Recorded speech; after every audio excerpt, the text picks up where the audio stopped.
नमस्कार दोस्तों, मैं रंजित कुमार और आप सभी का रंजित रैंक बूस्टर पे स्वागत है।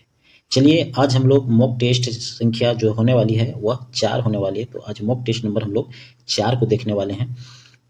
अगर आप किसी भी एग्जाम की तैयारी जेएसएससी का करते हैं तो उसके लिए यह बहुत ही महत्वपूर्ण सेशन होता है और यह हमारा शाम को 4 बजे आपका पीएम में यह सेशन आता है, तो ज़रूर आप देखिएगा। इसके अलावा सुबह का जो टाइमिंग होता है 10:30 बजे वह झारखंड जीके मनी समन द्वारा करवाया जाता है मॉक टेस्ट।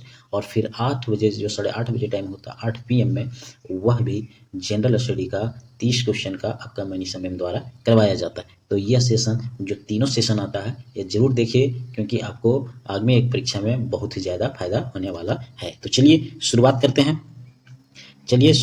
हैं। पहला क्वेश्चन है कि 1 किलोवाट बराबर क्या होता है। यह प्रश्न इस तरह लिखा गया है कि 1 किलोवाट बराबर कितना होता है। ठीक है, जो यह ऑप्शन है वह आपका दे रखा है 3.6 गुने 10⁵ जूल हो। दूसरा है 3.6 इंटू 10⁶ दे रखा है।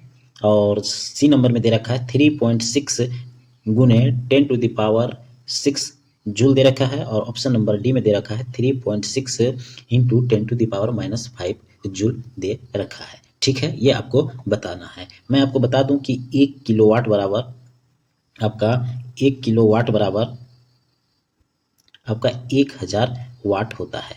1000 वाट होता है।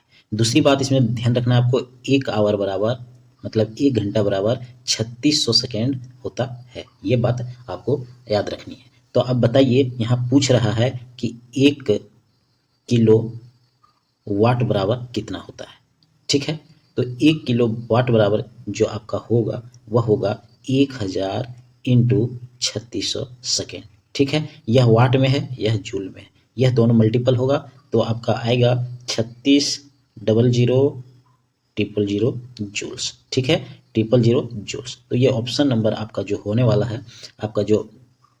वाला है तो या हम इस तरह भी इसको लिख सकते हैं 3.6 गुने 10⁶ जूल। तो ये ऑप्शन नंबर जो आपका होने वाला है वह होने वाला है ऑप्शन नंबर सी। तो ये दोनों आपको ध्यान रखना है कि 1 आवर बराबर कितना, 1 किलोवाट बराबर कितना 1 किलोवाट बराबर कितना 1000 वाट होता है, ये ध्यान रखना। और 1 आवर बराबर 3600 सेकेंड होता है। उसके बाद इस तरह के प्रश्न आपके सॉल्व हो जाएंगे। इस तरह आपके प्रश्न सॉल्व हो जाएंगे। जूल के एसआई मात्रक अगर पूछा जाए कि जूल के एसआई मात्रक क्या होता है, ऊर्जा का जो एसआई मात्रक होता है वह आपका जूल होता है। ठीक है, तो ये चीज़ आप इसमें ध्यान रखिएगा, ठीक है। चलिए नेक्स्ट प्रश्न की ओर चलते हैं। नेक्स्ट प्रश्न है कि गुरुत्वीय त्वरण जो जी है वह निर्भर नहीं करती है। किस पे निर्भर नहीं करती है? ये आपको बताना है।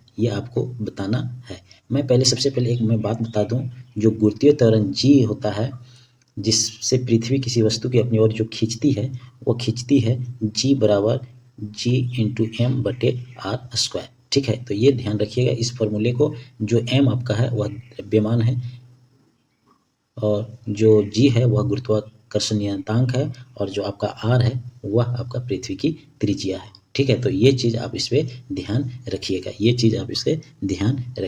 इसका मतलब हुआ कि चाहे भारी वस्तु गिरे या हल्की वस्तु गिरे, अगर हवा का प्रतिरोध ना हो जैसे निर्वात में, तो दोनों ही त्वरण जी से नीचे की ओर गिरेंगे। तो ये बात आप ध्यान रखिएगा। ठीक है, इसके अलावा अगर हम लोग बात करें कि पृथ्वी का जो जी का औसत मान होता है वह 9.8 होता है। जी का मान जो होता है 9.8 होता है। तो ये सब चीज़ें को आपको ध्यान रखना है। इसके अलावा ये ध्यान रखना है कि जो जी का मान होता है वह ध्रुवों पर अधिकतम होता है और भूमध्य रेखा पर न्यूनतम होता है। ध्रुवों पर जी का मान अधिकतम होता है और भूमध्य रेखा पर न्यूनतम होता है। और पृथ्वी का केंद्र जो जी का मान है वो पृथ्वी के केंद्र पर आपका शून्य होता है। चंद्रमा पर जी का मान जो होता है पृथ्वी के मान से 1/6 होता है। ठीक है, तो ये जो मैंने 4 पॉइंट बताया यहीं से प्रश्न पूछा जाता है। तो ये ध्यान रखिएगा, क्या मैंने बताया कि पृथ्वी की सतह पर जी का मान जो होता है वो आपका 9.8 होता है, मतलब जी बराबर 9.8 होता है। एक पहली पॉइंट ये ध्यान रखना है। दूसरी पॉइंट आपको ये ध्यान रखना है कि ध्रुवों पर जी का मान अधिकतम होता है और भूमध्य रेखा पर न्यूनतम होता है। तीसरी बात ध्यान रखना है, पृथ्वी के केंद्र पर जी का मान 0 होता है। चौथी बात ध्यान रखना है कि चंद्रमा पर जी का मान पृथ्वी के मान से 1/6 होता है, 6 भाग होता है। ठीक है, और सबसे जो इम्पोर्टेंट आपको ध्यान में रखना है कि सार्वत्रिक गुरुत्वाकर्षण जो होता है जी, उसका मान आपको 6.6 × 10⁻11 N × m²/kg² होता है। तो ये फॉर्मूला भी याद रखना, क्योंकि यह बहुत बार प्रश्न में पूछा जाता है। ये बहुत बार प्रश्न पूछा जाता है। तो पहला ऑप्शन है कि पृथ्वी के द्रव्यमान m है, तो यह आपका गलत है। यह आपका गलत है, क्योंकि सूत्र में पृथ्वी का द्रव्यमान m शामिल है, इसलिए जी इस पर निर्भर नहीं करता है। तो ये बातें गलत है। बी इसका सही आंसर है, बी इसका सही आपका आंसर है।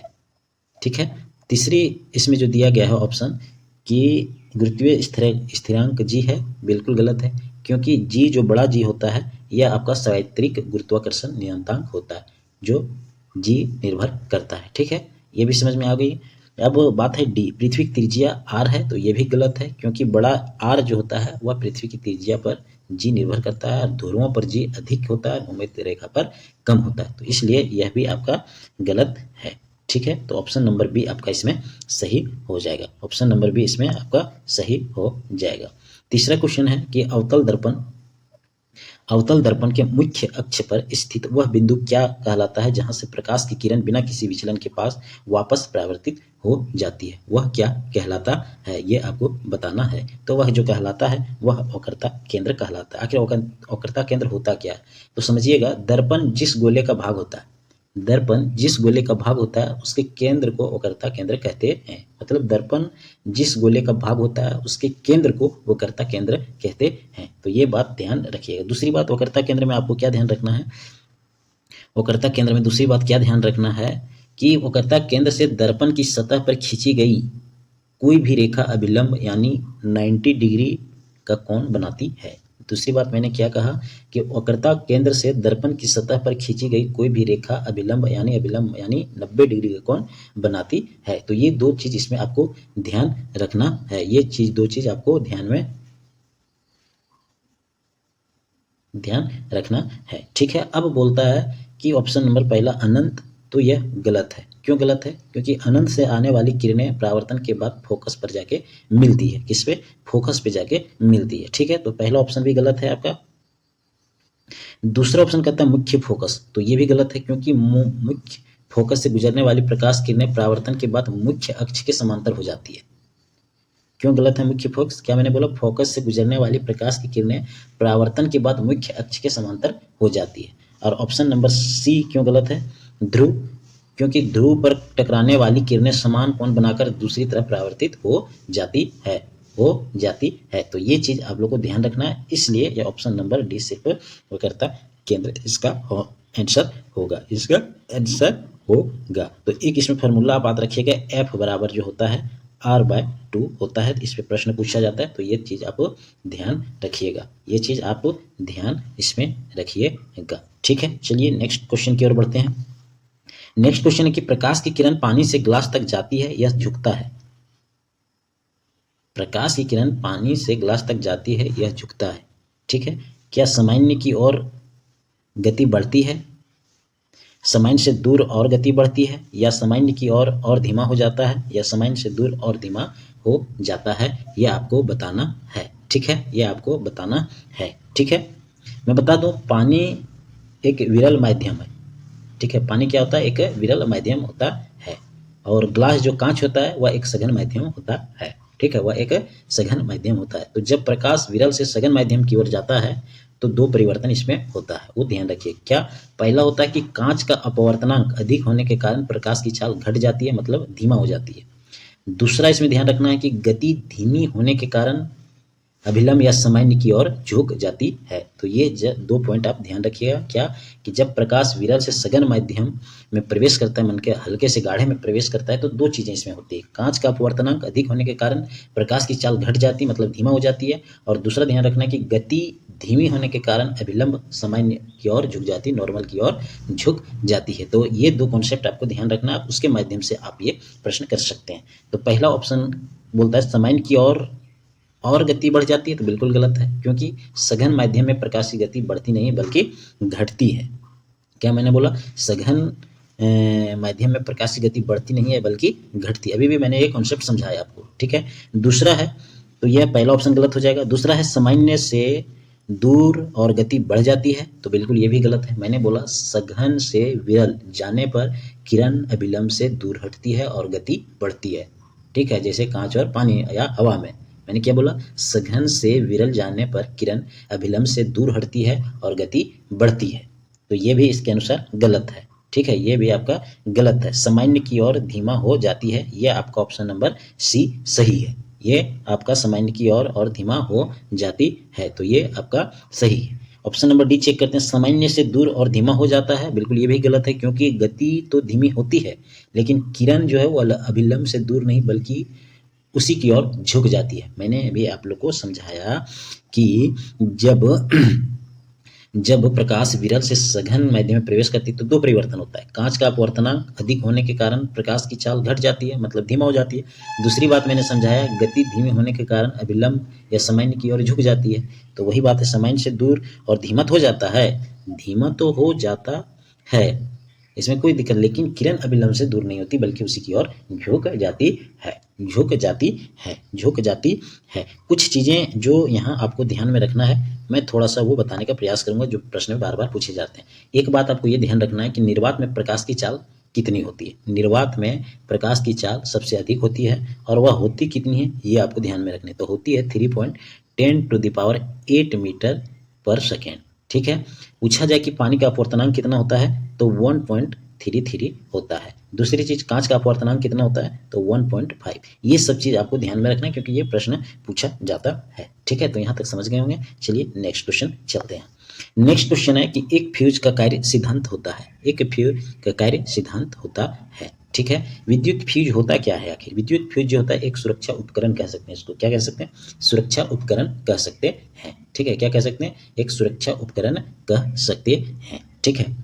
मैं थोड़ा सा यहाँ टाइम लूंगा कि जब परिपथ में सीमा से अधिक करंट बहता है तो प्रतिरोध के कारण अत्यधिक ऊष्मा पैदा होती है, और इस ऊष्मा से फ्यूज वायर पिघल कर टूट जाता है और जो परिपथ होता है वह कट जाता है, जिससे घर के कोई भी उपकरण जो होता है, जैसे घर में बहुत सारे सामान होते हैं तो उसको जलने से बचाता है, वही होता है एक फ्यूज, ठीक है। विद्युत फ्यूज जो होता है वह एक सुरक्षा उपकरण होता है। तो ये बातें आपको ध्यान में रखनी है, ये बातें आपको ध्यान में रखनी। इसके अलावा अगर फ्यूज तार की गलनांक की हम लोग अगर बात करें तो यह कम और प्रतिरोध उच्च होना चाहिए, ठीक है। फ्यूज का तार का गलनांक जो होता है वह कम और प्रतिरोध उच्च होना चाहिए, तो ये भी आपको इसमें ध्यान रखना है। तो पहला ऑप्शन कहता है विद्युत धारा द्वारा उत्पन्न प्रकाश, तो यह गलत है क्योंकि फ्यूज का काम प्रकाश देना नहीं होता है, यह काम बल्ब का है, ठीक है।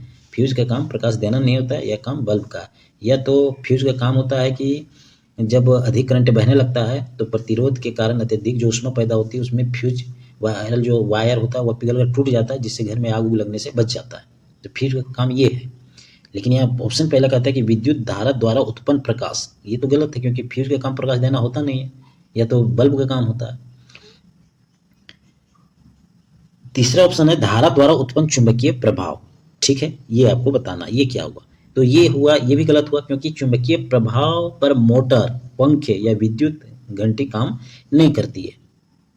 ऑप्शन नंबर डी कहता है विद्युत धारा द्वारा अवशोषित ऊष्मा, इसका मतलब हुआ कि फ्यूज, तो ये भी गलत है, लेकिन इसका मतलब हुआ कि फ्यूज ऊष्मा अवशोषित नहीं करता है बल्कि धारा के प्रवाह से खुद गर्म होकर पिघलता है, ठीक है। क्या फ्यूज जो है वो ऊष्मा को अवशोषित नहीं करता, ऑब्जर्व नहीं करता है, बल्कि धारा के प्रवाह को खुद गर्म होकर पिघलता है। तो ये चीज, ये भी आपका गलत है। तो ऑप्शन नंबर बी जो विद्युत धारा उत्पन्न ऊष्मा है उसको यह अत्यधिक ऊष्मा पैदा होती है तो उसमें यह फ्यूज पिघल कर टूट जाता है और परिपथ कट जाता है, जिससे घर में आग लगने से बचता है। तो ये काम है, तो ऑप्शन नंबर इसका बी सही हो जाएगा, ठीक है। चलिए नेक्स्ट क्वेश्चन चलते हैं। नेक्स्ट क्वेश्चन में कि श्रृंखला में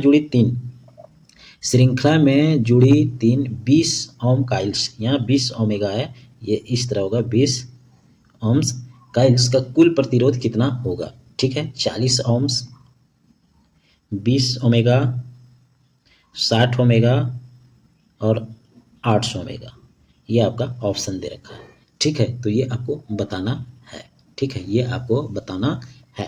तो मैं सबसे पहले ये जो प्रतिरोध कितना होगा, मैं ये सबसे पहले आपको मैं एक श्रेणी क्रम में समझाना चाहता हूँ कि इसका मतलब ये ओमेगा वो क्या होता है। तो जब प्रतिरोध को एक के बाद एक लाइन से जोड़ा जाता है, ठीक है, तो उसका एक फार्मूला होता है आर टोटल। आर टोटल क्या होता है? R1 plus R2 plus R3, ठीक है, यही फार्मूला होता है। तो श्रृंखला से जुड़ी 3, मतलब यहाँ R1 भी आपका 20 है, आपका R2 भी आपका 20 है और R3 भी आपका 20 है। तो हमको बोलता है कि प्रतिरोध कितना होगा, मतलब टोटल R टोटल कितना होगा।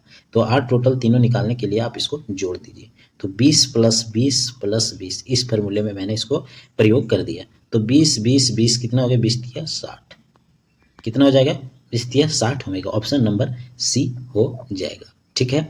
अगर ऑप्शन ए की हम लोग बात करें 40, तो इसमें 2 ही कॉइल से जोड़ा गया है, 20 और 20 जोड़ा गया है, तो यह गलत हो जाएगा। यहाँ हमें 3 की बात कर रहा है, ठीक है, तो तीनों मैंने इसमें जोड़ दिया। बी में क्या है? यह सिर्फ केवल एक काइल्स का मान है, यह ओनली एक काइल्स का मान है, तो ये भी गलत हो गया। यहाँ डी ऑप्शन जो है यह गुना करने पर आता है और जो प्रतिरोध जोड़ने का सही पे नहीं आता, क्योंकि अगर 20 को 20 20 20 2 दूनी 4 दूनी 8 तब आता है, लेकिन जोड़ने पर नहीं आता, इसलिए ये भी आपका गलत है, ये भी आपका गलत है। तो ये भी ध्यान आप रखिएगा, ये भी ध्यान आप रखिएगा। नेक्स्ट क्वेश्चन चलते हैं। नेक्स्ट क्वेश्चन है कि डॉट डॉट चालक के टर्मिनलों के बीच विभवांतर बनाए रखने में मददगार है। क्या है? प्लग कुंजी है, प्रतिरोध है, वोल्टमीटर है, बैटरी है, या कौन सा होगा? कौन सा होगा ये आपको बताना है।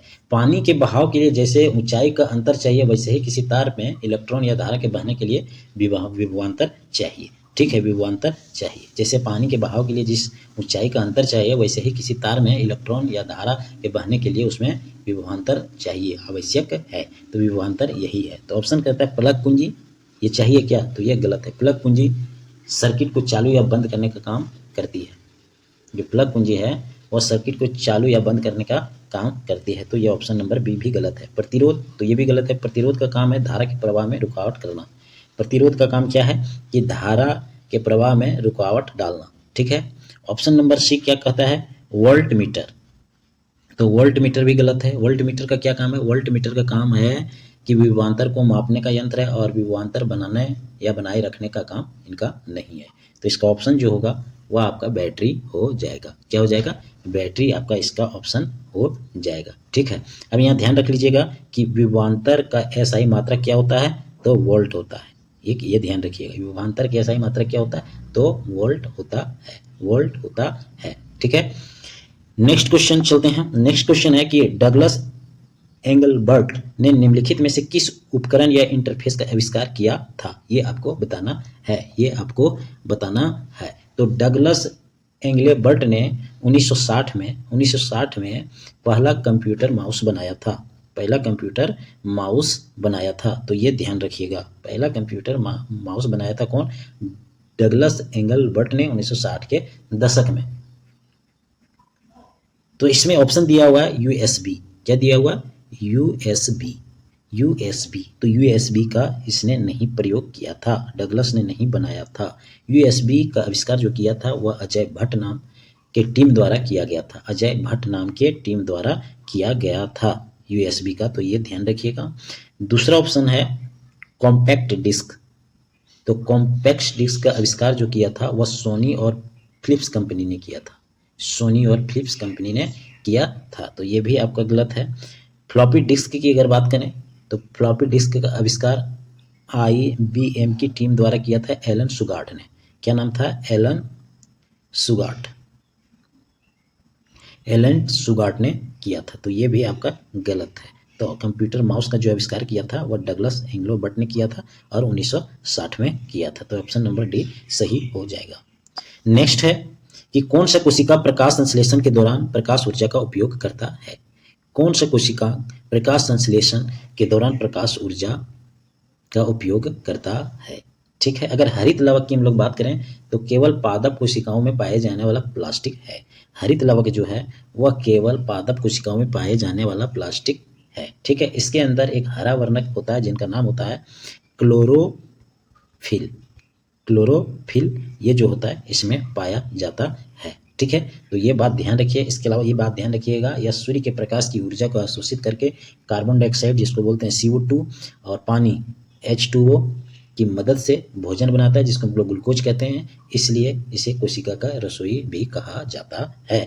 तो कोशिका के बारे में, कोशिकांग के बारे में ये इतना ध्यान रखिएगा, ठीक है। अब चलिए, पहला ऑप्शन कहता है गोल्जी काय, तो यह आपका गलत है। क्यों गलत है? क्योंकि गोल्जी काय जो होता है वह पदार्थों के जो परिवहन और पैकेजिंग कार्य का काम करता है, ठीक है, तो ये भी गलत हो गया। ऑप्शन नंबर बी कहता है माइटोकॉन्ड्रिया। माइटोकॉन्ड्रिया श्वसन द्वारा ऊर्जा जो ATP बनाता है, इसे ही पावर हाउस कहते हैं, तो ये भी गलत है।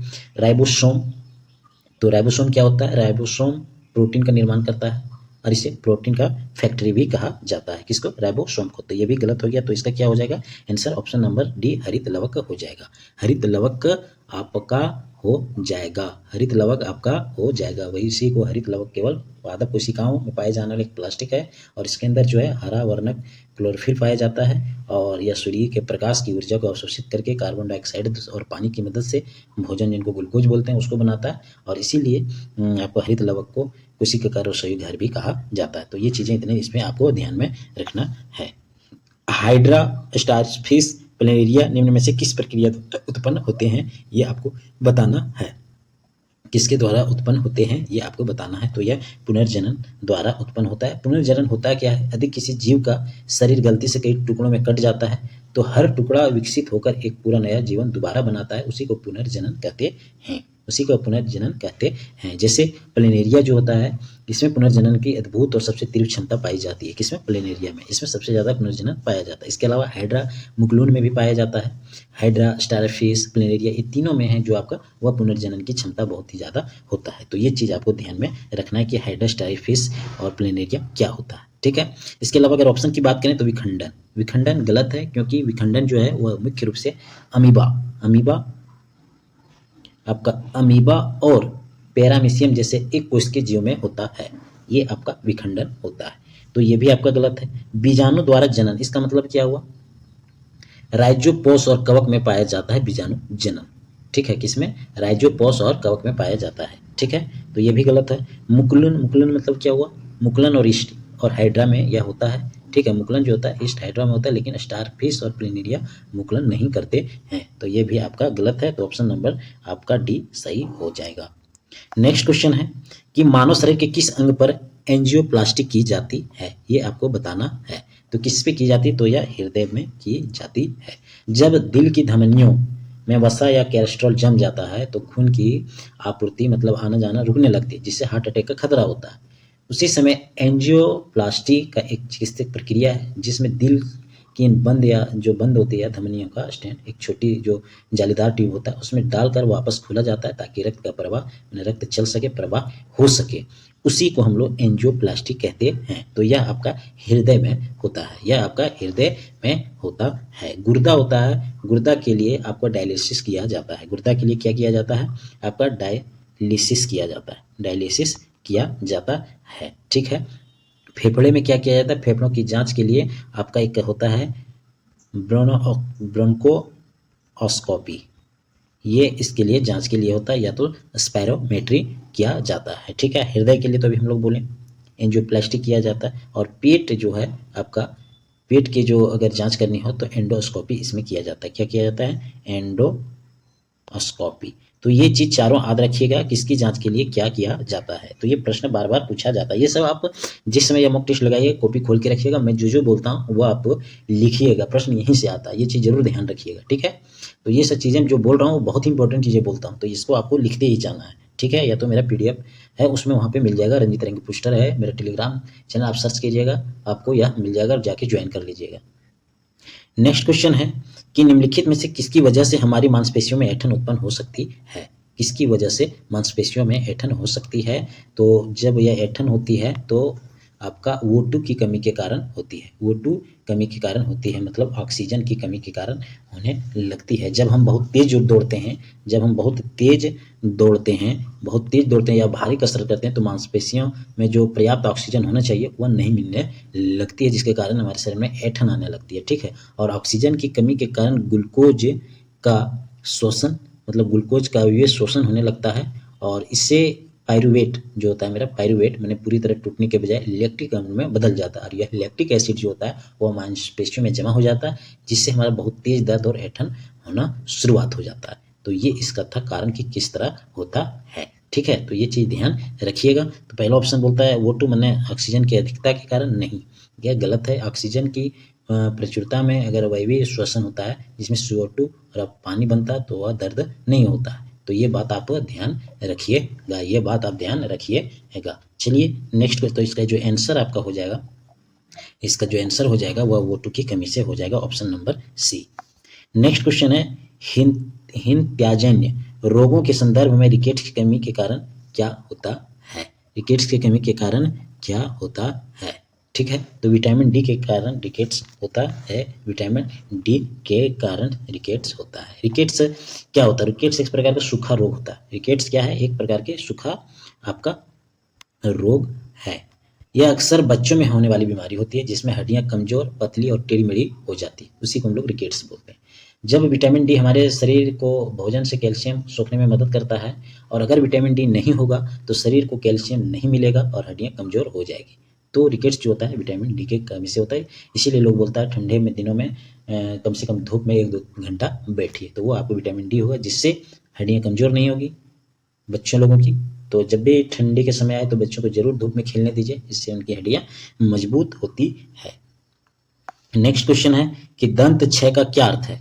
दंत क्षय का क्या अर्थ है? दंत क्षय का क्या अर्थ है ये आपको बताना है। दंत क्षय का मतलब हम बोल सकते हैं दांतों में कीड़ा लगना या दांतों को सड़ जाना। दांतों में कीड़ा लगना या दांतों का सड़ जाना, उसी को हम लोग दंत क्षय कहते हैं, उसी को हम लोग दंत क्षय कहते हैं। जब हम मीठी चीजें खाने लगते हैं तो मुंह में मौजूदा बैक्टीरिया भोजन के शर्करा को अम्ल एसिड में बदल देते हैं, और जब अम्ल एसिड में बदल देते हैं, और आपको पता होगा कि मुंह का जो पीएच मान है वह 5.5 से कम हो जाता, तो ये एसिड दांतों की सबसे ऊपरी कठोर परत, जिनको हम लोग बोलते हैं एनिमल, दांत का ऊपरी जो कठोर परत होता है उसको हम लोग बोलते हैं एनिमल, को घुलने लगता है, जिससे दांत सड़ने लगता है और उनमें गड्ढे बन जाते हैं। तो यही होता है दांत क्षय। ठीक है, यही होता है आपका दांत क्षय। ठीक है, तो ऑप्शन ये कहता है दांतों का सफेद होना, बिल्कुल गलत है। दांतों की सूजन, ये भी गलत है। मसूड़ों की सूजन को जिंजेवाइटिस कहते हैं, मसूड़ों में जो सूजन होता है उसका कारण है जिंजेवाइटिस। ठीक है, ये भी गलत है। दांतों का सड़ना, तो ये आपका सही है, ये आपका सही है। दांतों में भोजन के कणों का चिपक जाना, भोजन का जब चिपकता है प्लक जिसको कहते हैं, शुरुआत होती है तो हो जाती है लेकिन सड़ता नहीं है। ठीक है, तो ये ध्यान रखिएगा। अब इसमें जो ध्यान रखने वाली बात है इससे संबंधित, तो ये ध्यान रखिएगा कि मुंह का पीएच मान 5.5 से कम होता है, 5.5 से कम होता है। दांतों का जो सबसे ऊपरी परत होता है उसको एनिमल बोला जाता है, इनेमल। क्या बोला जाता है? इनेमल। किसको? दांतों की सबसे ऊपरी परत को, जो मानव शरीर का सबसे कठोर भाग होता है। ठीक है, ये दो चीजें आप लोग ध्यान रखिएगा। ठीक है, नेक्स्ट क्वेश्चन है कि निम्नलिखित में से किस समूह के पादपों के बीच आवरण रहित होते हैं? ये आपको बताना है, ये आपको बताना है। तो ये हो जाएगा आपका अनावृत बीजी, ऑप्शन नंबर बी। अनावृत बीजी मतलब होता है, अनावर का मतलब होता है बिना ढका, और बीज का मतलब होता है सीड, यानी बिना ढका सीड, उसी को अनावृत बीजी कहते हैं। इसमें होता क्या है कि इन पौधों के बीज, जो बीज होता है वो फल के अंदर बंद नहीं होते हैं बल्कि खुले रहते हैं, क्योंकि इनमें अंडाशय जिसको ओवरी बोला जाता है वह नहीं पाया जाता है। उदाहरण के लिए अगर लें तो एक चीड़ और साइकल्स और देवदार, ये अनावृत बीजी का एग्जाम्पल है। कौन कौन? चीड़,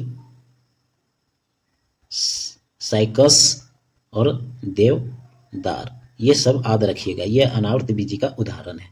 ठीक है, यह अनावृत बीजी का आपका उदाहरण है। ठीक है, अब देखिए अनावृत बीजी क्या बोलता है? अनावृत बीजी। ठीक है, तो ये इसका सही हो गया। अब दूसरा है आवर्त बीजी।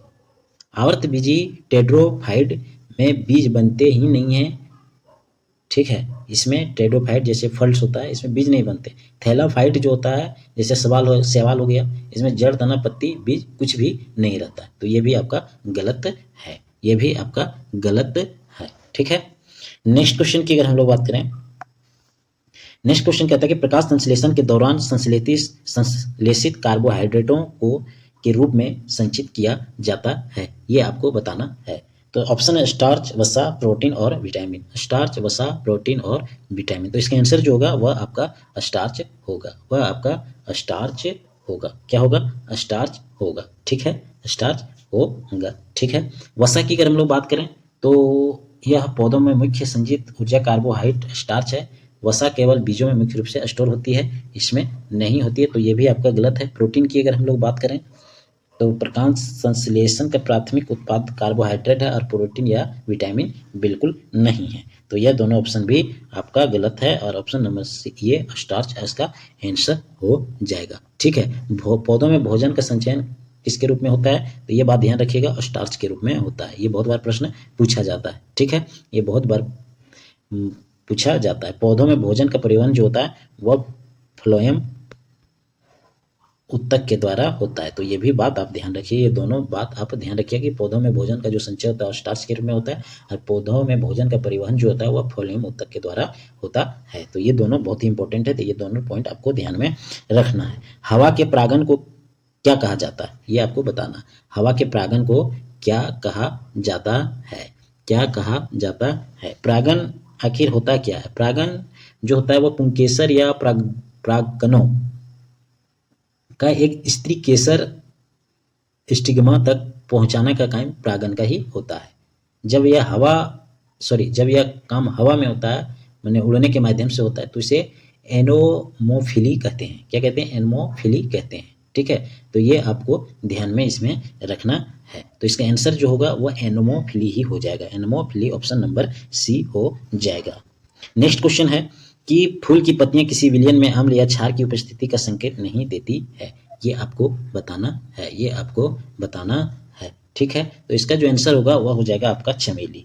चमेली फूल की पत्तियों किसी भी विलयन में अम्ल या क्षार की उपस्थिति का संकेत नहीं देती है। तो ये चीज आपको इसमें ध्यान रखना है, ये चीज आपको ध्यान में रखना है। ठीक है।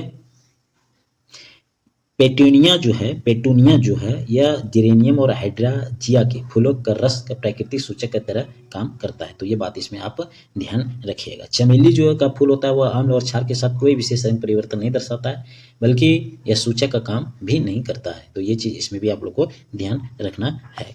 नेक्स्ट क्वेश्चन है कि इनमें से कौन सा एक रासायनिक परिवर्तन है? इसमें से कौन सा एक रासायनिक परिवर्तन है? इनमें से कौन सा एक रासायनिक परिवर्तन है? रासायनिक परिवर्तन होता क्या है? रासायनिक परिवर्तन हम उसको कह सकते हैं जिसमें एक नया पदार्थ बनता है और इसे आसानी से वापस पुरानी स्थिति में नहीं लाया जा सकता है, उसी को हम लोग रासायनिक परिवर्तन कहते हैं। कहने का मतलब है कि इससे कोई भी दो पदार्थ को एक तीसरा नया पदार्थ बनता है और चाहेंगे कि पुनः उसी अवस्था में ले आए तो यह नहीं होता है, उसी को हम लोग रासायनिक परिवर्तन कहते हैं। जब मक्खन खट्टा होता है तो उसमें जीवाणुओं द्वारा रासायनिक क्रिया से एक नया अम्ल, जिसको हम लोग ब्यूटरिक एसिड कहते हैं, बन जाता है और खट्टे मक्खन को वापस ताजा मक्खन नहीं बनाया जा सकता है। ये इसका उदाहरण है। ठीक है, तो ये आप लोग समझ गए हो कि आखिर रासायनिक परिवर्तन होता है क्या है। तो मक्खन का खट्टा होना क्या यह रासायनिक परिवर्तन है? तो यह है, क्योंकि इसको दोबारा ताजा मक्खन हम नहीं बना सकते हैं। दूसरा है CO2 से सूखी बर्फ बनाना। तो यह गलत है। CO2 गैस से सूखी बर्फ जिसको हम लोग सॉलिड CO2 कहते हैं, बनना अवस्था परिवर्तन है। ठीक है, यह क्या है? अवस्था परिवर्तन है। एक प्लेटिनियम तार का गर्म होना, यह क्या है? तो प्लेटिनियम का तार गर्म होकर लाल होता है और ठंडा होने पर वापस वैसा ही हो जाता है। तो यह क्या हो गया? यह भौतिक परिवर्तन हो गया। क्या हो गया आपका? यह भौतिक परिवर्तन हो गया। ठीक है। लोहे का चुंबकीयकरण, यह भी क्या हो गया आपका? भौतिक परिवर्तन हो गया। तो रासायनिक परिवर्तन सिर्फ आपका ऑप्शन नंबर ए मक्खन का खट्टा होना होगा। नेक्स्ट क्वेश्चन है कि निम्न में से किस तत्व के प्रतीक में केवल एक अक्षर होता है? ये आपको बताना है। एक अक्षर होता है, एक अक्षर होता है। तो एक अक्षर जो होता है वह आपका कार्बन में होता है। किसमें होता है? कार्बन में होता है, क्योंकि इसमें डबल डबल दिख रहा है। तांबा में Cu है, क्लोरीन में Ci है, कैल्शियम में C है। तो कार्बन में सिर्फ एक प्रतीक होता है, एक प्रतीक होता है। ठीक है। इसके अलावा मैं एक बात बता दूं, जहां से प्रश्न थोड़ा बनते हैं वो समझिएगा। तत्व, प्रतीक और अक्षर। ठीक है। कार्बन जो होता है, कार्बन उसका प्रतीक C होता है, इसका अक्षरों की संख्या 1 होता है। ऑक्सीजन में वो होता है, इसका भी अक्षरों की संख्या 1 होता है। H जो होता है उसका भी 1 होता है। N जो होता है जिनको नाइट्रोजन बोलते हैं, उसका भी आपका 1 अक्षरों की संख्या होता है। ठीक है। तो ये सब चीज़ें, सोडियम जो होता है उसका आपका सिंबल Na होता है, तो इसमें 2 संख्या होता है। तो ये सब चीज़ें को आपको ध्यान में रखना है। अगर आप लोग को वीडियो पसंद आए तो शेयर सब्सक्राइब जरूर कीजिएगा, और आप लोग कमेंट कीजिएगा कि 20 क्वेश्चन में आप कितना सही कर रहे हैं, जरूर कमेंट कीजिएगा, ठीक है। बाकी आपको प्रश्न अगर जिस मैंने जैसा लगा, जैसे मान लीजिए प्रश्न में और लेवल बढ़ाना है या लेवल कम करना है, मैं तो बिल्कुल एग्जाम ओरिएंटेड करवा रहा हूँ, जो प्रश्न में पूछे जाते हैं बार बार उस टाइप करवा रहा हूँ। तो ये ध्यान रखिएगा, और आप लोग जरूर शेयर सब्सक्राइब कीजिएगा, और ये कमेंट जरूर कीजिएगा कि आप जितने भी मॉक टेस्ट दे रहे हैं तीनों सब्जेक्ट का, तो कमेंट में जरूर कीजिएगा आप 20 में से कितना सही कर रहे हैं। फुल लेंथ 60 जो झारखंड जीके का करवा रहे हैं उसमें से कितना नंबर ला रहे हैं, जनरल स्टडी में 30 क्वेश्चन में से कितना ला रहे हैं, ये कमेंट जरूर कीजिएगा, ठीक है। ये कमेंट आप जरूर कीजिएगा, इससे आपको पता चलेगा कि हम कहाँ पे अभी हैं और कितनी हमें तैयारी करनी चाहिए। तो चलिए आज का वीडियो यहीं समाप्त करते हैं। जय हिंद, जय भारत।